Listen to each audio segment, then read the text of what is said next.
তুমি যতই এই মানুষটার কাছে যাওয়ার চেষ্টা করছো, এই মানুষটাকে যতই নিজের দিকে টেনে আনার চেষ্টা করছো, এই মানুষটা তোমার থেকে দূর চলে যাচ্ছে।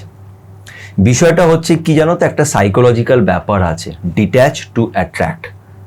তুমি যত দূরে যাবে ততই সেই জিনিসটা তোমার কাছে আসবে। তুমি যত ডিট্যাচমেন্ট ফলো করবে অতই তুমি অ্যাট্রাক্ট করবে।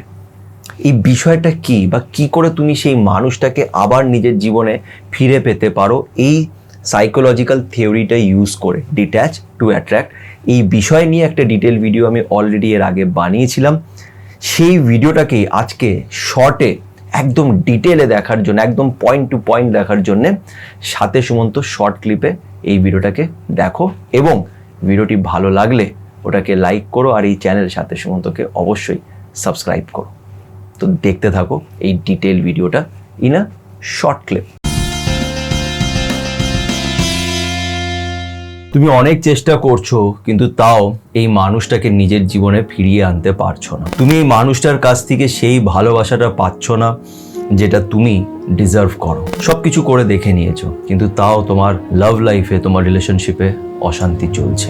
বিষয়টা হচ্ছে যে আমরা অনেক রকমই চেষ্টা করি, আমরা ম্যানিফেস্টেশন করি, ল অফ অ্যাট্রাকশন ফলো করি, কিন্তু ঠিক করে সেগুলো কাজ করে না। কেন করে না? কোথায় তুমি ভুল করছো? কি করলে তুমি ভালোবাসা পেতে পারো? তোমার লাইফে ভালোবাসা আসবেই যদি তুমি আজকে যে টেকনিকটা বলবো সেটা যদি তুমি ঠিক করে ফলো করতে পারো।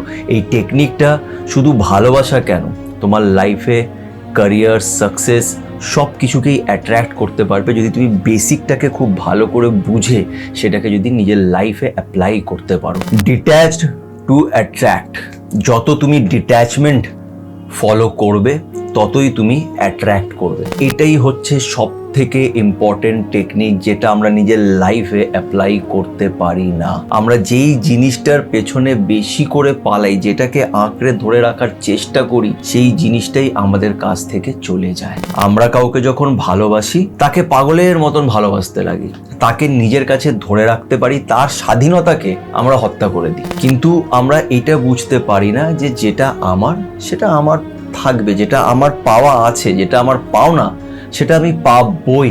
আমরা ভালোবাসার ক্ষেত্রে আমরা অনেক সেলফিশ হয়ে যাই। এমনিতেও আমরা মানুষরা বেশিরভাগ ক্ষেত্রেই অনেক স্বার্থপর, অনেক সেলফিশ। আমরা নিজেরটা ভাবি অলওয়েজ। নিজেরটা ভাবা ভুল নয়, কিন্তু দেখতে হবে যে তার মধ্যে যদি অন্য কেউ ইনভলভ থাকে, তাকে হার্ট করে বা তাকে প্রবলেম দিয়ে নিজেরটা ভাবা ইজ নট রাইট। তো যেটা বুঝতে হবে, যেটা টেকনিকটা হচ্ছে ডিট্যাচ টু অ্যাট্রাক্ট, মানে তুমি যত দূর যাবে ততই তুমি অ্যাট্রাক্ট করবে। এবার এটা কিভাবে কাজ করে দেখো, তুমি যখন কিছু ম্যানিফেস্ট করো বা তুমি যখন কিছু চাও, তুমি কিভাবে চাও? তুমি এইভাবে চাও যে আমি এটা পেয়ে যাই, ও যাতে আমাকে ঠিক ওইভাবেই ভালোবাসে, যাতে মানে যেভাবে আমি ওকে ভালোবাসি সেও যাতে আমাকে সেইভাবেই ভালোবাসে। তুমি এটা ম্যানিফেস্ট করছো, কিন্তু তুমি খুব ঠান্ডা মাথায় ভেবে দেখো, তোমার মনের ভেতরে, তোমার অচেতন মন যেটা আছে, সাবকনশিয়াস মাইন্ড, মনের গভীরে একটা হালকা আওয়াজ তুমি পাও যেটা বলে যে ও কি সত্যি আমাকে সেইভাবেই ভালোবাসবে?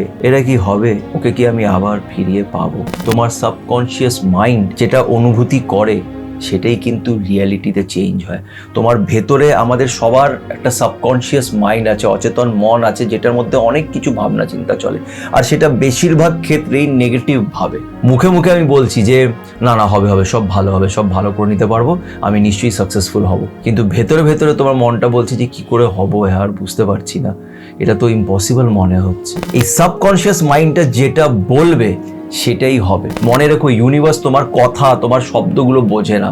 ইউনিভার্স তোমার থটস গুলোকে রিড করে, তোমার ফ্রিকোয়েন্সিস গুলোকে ক্যাচ করে। সাবকনশিয়াস মাইন্ডে তুমি যেটা ফিল করছো, তোমার মনের গভীরে যেটা তুমি ফিল করছো, যে প্রত্যাশাগুলো, যে ইচ্ছেগুলো তোমার আছে, যে স্বপ্ন তুমি মনের ভেতরে দেখছো, সেটাই কিন্তু রিয়ালিটিতে চেঞ্জ হয়। এবার বিষয়টা হচ্ছে, আমি একটা মানুষকে ভালোবাসি, তুমি ভালোবাসাটাকে ম্যানিফেস্ট করছো, তার জায়গায় তুমি এইটাকে ম্যানিফেস্ট করো যে ঠিক আছে, যেটা আমার পাওয়ার আমি পাবো, ও যদি আমার ভাগ্যে থাকে আমি নিশ্চয়ই পাবো, ও যদি না থাকে আমি হচ্ছে ভালো পাবো। এটাকে ম্যানিফেস্ট করো যে আমি নিজের লাইফে ভালোবাসা পাচ্ছি।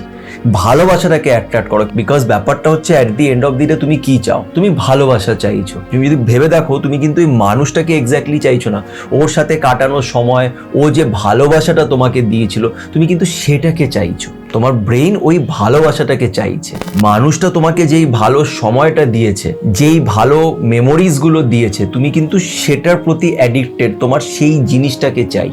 তো তুমি সেটাকে অ্যাট্রাক্ট করো, ভালোবাসাকে অ্যাট্রাক্ট করো। ম্যানিফেস্টেশনের সময় বলো যে আমি নিজের ভালোবাসা পেয়ে গেছি, আমি নিজের লাইফে খুশি আছি। আর মন থেকেও এটাকে বিশ্বাস রাখো যে তোমার যেটা পাও না তুমি সেটা পাবেই। এটার জন্য তুমি ইউনিভার্সকে থ্যাঙ্কস বলো। এটা হচ্ছে ইউনিভার্সাল ল, তুমি যেই জিনিসটাকে বেশি টানার চেষ্টা করবে সেটাই তোমার থেকে দূরে যাবে। সো বেসিক্যালি যেটা তোমাকে করতে হবে সেটা হচ্ছে তোমাকে এই অভ্যেস ব্যাপারটাকে ছাড়তে হবে। ডিট্যাচমেন্ট, দূরে যাও। সব জিনিসকে এরকম আঁকড়ে ধরে রাখার চেষ্টা করো না। একজনকে ভালোবাসো, তাকে যদি তুমি নিজের চেয়ে বেশি ভালোবাসতে লাগো তাহলেই কিন্তু প্রবলেম। তুমি যখন নিজের চেয়ে বেশি কাউকে ভালোবাসবে তোমার নিজস্ব গ্রোথটা হবে না। তোমার নিজের গ্রোথ না হলে তুমি অ্যাট্রাক্ট করতে পারবে না, তুমি ম্যানিফেস্টেশন করতেই পারবে না, because you are not a positive person right now. তুমি নিজের চেয়ে বেশি ভ্যালু অন্যকে দিয়ে ফেলছো, তাহলে তুমি কি করে অ্যাট্রাক্ট করবে? তো তোমাকে একটা মানুষকে যদি পেতে হয় তাহলে তোমাকে ওর থেকে দূরে যেতে হবে যে ঠিক আছে, আমার বিশ্বাস আছে যে ও আমার কাছে আসবে, ঠিক আছে, আমি ভালোবাসাটা পাবো, যে ভালোবাসাটা আমি ডিজার্ভ করি আমি নিশ্চয়ই পাবো। ব্যাস এইটা বলে দূরে সরে যাও। ওটার পিছনে পাগলের মতন দৌড়ানোর চেষ্টা করো না, কেন যখনই তুমি পাগলের মতন দৌড়ানোর চেষ্টা করবে তুমি সেটাকে আরো হারিয়ে ফেলবে। একটা ব্যাপার কি জানো তো, আমরা অনেকজন এটা বলি যে আমি তো ভালোবাসায় দেখো সবকিছু করে দেখেছি, ওর জন্য সব কিছু করেছি, যা পেরেছি আমি করেছি, তারপরে ওকে আমি হারিয়ে ফেললাম। ব্যাপারটা হচ্ছে তুমি ওর জন্য সবকিছু করেছো, তার কারণ হচ্ছে তোমার মনের ভেতরে ভয় ছিল ওকে হারিয়ে ফেলার। তুমি আগের থেকেই জানতে যে ওকে তুমি হারিয়ে ফেলতে পারো, বা ও হয়তো তোমাকে সেইভাবে ভালোবাসে না, এই জন্যই তুমি এক্সট্রা এফোর্টস গুলো ওর পিছনে লাগিয়েছো। কেন? তোমার মনের ভেতরে ভয় ছিল ওকে হারানোর। যেখানেই ভয় থাকে ওখানে কখনোই স্টেবিলিটি আসে না, যেখানেই ভয় থাকে ওখানেই ডাউট ক্রিয়েট হয়, ডাউট ক্রিয়েট হলেই ম্যানিফেস্টেশন কখনোই পুরো হয় না। তাই যদি তুমি কাউকে পেতে চাও বা রিলেশনশিপটাকে আবার আগের মতন বেটার করতে চাও, তোমাকে ডিট্যাচমেন্ট টেকনিকটা ফলো করতে হবে। ডিট্যাচ টু অ্যাট্রাক্ট, সবকিছু মাইন্ডসেটের উপরে। দেখো এক সময় এরকম ছিল, আমাদের লাইফে কিন্তু স্মার্টফোন ছিল না, ফোনই ছিল না, আমরা তাও নিজের লাইফ লিড করতাম। এখন তোমার কাছ থেকে যদি এই ফোনটা নিয়ে নিই তাহলে তুমি পাগল হয়ে যাবে। কেন? বিকজ তুমি এটার থেকে ডিট্যাচ হতে পারছো না। আর আমরা সবাই জানি যে মোবাইল কোথাও না কোথাও কিন্তু আমাদের লাইফটাকে ভালোও করছে এবং অনেক খারাপও করছে, এটা আমরা সবাই মনের ভেতরে জানি। বিকজ আমরা এটার থেকে ডিট্যাচ হতে পারছি না, আমরা এটাকে ধরে রাখতে চাইছি। একটা জিনিস যতটা লিমিটে থাকবে ভালো, লিমিটের বেশি গেলেই সেটা প্রবলেম ক্রিয়েট করতে দেয়। কোনো জিনিসই লিমিটের বেশি ভালো নয়। আজকে যদি এই ডিট্যাচমেন্ট টেকনিকটাকে তুমি তোমার লাইফে ফলো করতে পারো, যে ঠিক আছে যেটা আমার সেটা আমি পাবো, ওর পিছনে পালিয়ে লাভ নেই, যতটা আমার কর্তব্য, যতটা আমার করণীয় আমি নিশ্চয়ই করব। এই জিনিসটাকে তুমি নিজে যদি তোমার মাথায় রেখে তুমি যদি এগোতে পারো তাহলে তুমি দেখবে তুমি ভালোবাসাকে অ্যাট্রাক্ট করে নিতে পারবে। 100% তুমি নিজের লাইফে ভালোবাসা অ্যাট্রাক্ট করবে যদি তুমি এইভাবে এই টেকনিকটাকে যদি ফলো করতে পারো। 100% ভালোবাসাকে তুমি অ্যাট্রাক্ট করে নিতে পারবে যদি তুমি বিশ্বাস রাখো যে যেটা হবে ভালো হবে, যেটা হচ্ছে ভালোর জন্যই হচ্ছে। তুমি পরে গিয়ে জানতে পারবে যে এটা কেন হচ্ছিল তোমার সাথে। এই বিশ্বাসটা যখন তুমি রাখবে অটোমেটিকলি তোমার সাবকনশিয়াস মাইন্ডও সেইভাবেই ভাবনা চিন্তা করতে শুরু করবে। সে আর ডাউট করবে না, সে আর নেগেটিভ ভাববে না। আর মনে রেখো, সাবকনশিয়াস মাইন্ডকে যদি তুমি ট্রেন করতে পারো, ওকে যদি পজিটিভ করতে পারো, ও যদি পজিটিভ চিন্তা ভাবনা তোমাকে দেয়, তুমি লাইফে সেই সব জিনিসগুলোকে অ্যাট্রাক্ট করতে পারবে যেটা তুমি চাইছো। এটার জন্যে এই সাবকনশিয়াস মাইন্ডটাকে ট্রেন করতে হবে। কি করে ট্রেন করতে হবে? এই টেকনিকটা ফলো করে। এইটা ফলো করলেই তুমি বিশ্বাস করো লাইফ চেঞ্জ হতে শুরু হয়ে যাবে। ঠিক এরকমই বড় বড় ভিডিওসগুলোকে একদম টু দ্য পয়েন্ট শর্টে দেখতে গেলে সাথে সুমন্ত শর্ট ক্লিপসগুলোকে দেখতে থেকো। আর এই চ্যানেল সাথে সুমন্তকে অবশ্যই ইউটিউবে সাবস্ক্রাইব করে রেখো।